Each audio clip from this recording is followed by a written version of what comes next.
Hi, and welcome to the video about our BioMed Lab project. The goal of our project was to develop an antibacterial coating using ginger extract and manuka honey due to their antibacterial properties. During the preparation, we decided to use beeswax as our base component and mix it with the extracts of ginger and honey. First, the ginger needed to be cut and dried completely to remove all moisture from the vegetable.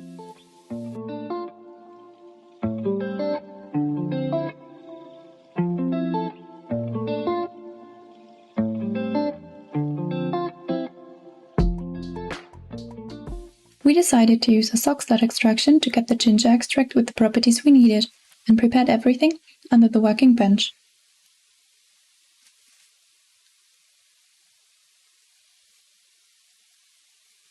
During a total running time of about 7 hours and a couple of running cycles, the needed components of the ginger were extracted. We also prepared a solution of ginger and ethanol to compare the antibacterial properties to and decide which solution would work best.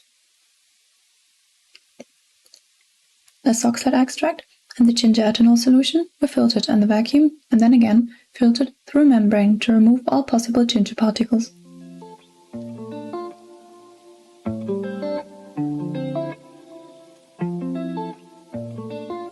Using a rotary evaporator, the ethanol evaporated, and the product, in this case, was the ginger extract.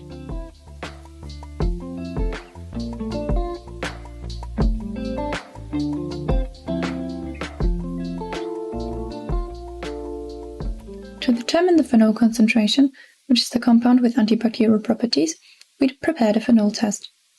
Using gallic acid as an equivalent to prepare standard curve, we determined the phenol concentration of the sock-slide extract to be higher than the phenol concentration of the ethanol and ginger solution.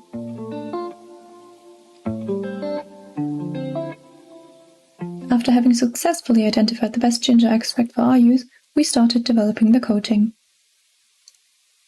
As a base for the coating solution, we used ethanol, sodium stearate, and beeswax, which we had melted before.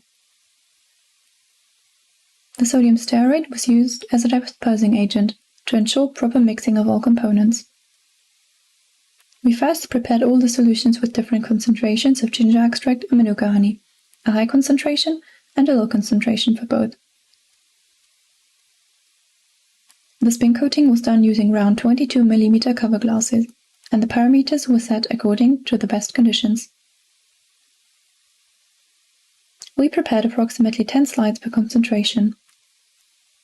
To test the antibacterial properties, we conducted an ISO 22196 test, which tests the antibacterial properties of plastics and other non-porous surfaces. First, we needed to prepare agar plates and sterilize everything with the autoclave, because we needed a sterile environment. Then we disinfected our prepared samples. We used E. coli colonies to prepare bacterial suspension.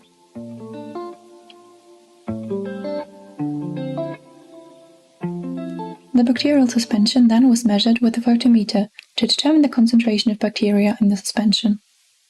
Knowing the exact concentration, we diluted the suspension to a wanted concentration and added a defined amount of suspension to each glass, then covered it with parafilm to spread it evenly. To prevent drying out, we added wet paper towels to each petri dish to guarantee a humid atmosphere.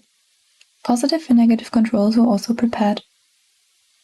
Everything was incubated overnight, and the next morning the bacteria were washed off. The washing solution was used for a dilution series, which was then plated. In addition to the serial dilution, we also stamped each glass on an agar plate. All samples were again incubated overnight. The results the next morning were such. Bacteria growth could be observed on each group of glasses, except upper, but there were significant differences between the different concentrations. A high concentration of ginger inhibits bacterial growth, whereas both concentrations of manuka honey show only a slight antibacterial effect. Beeswax in general seems to enable surface colonization by bacteria in large numbers, which means beeswax may not be the optimal basis for an antibacterial coating. But to prove this hypothesis, further testing with different materials would be necessary. Thank you for your interest in our project.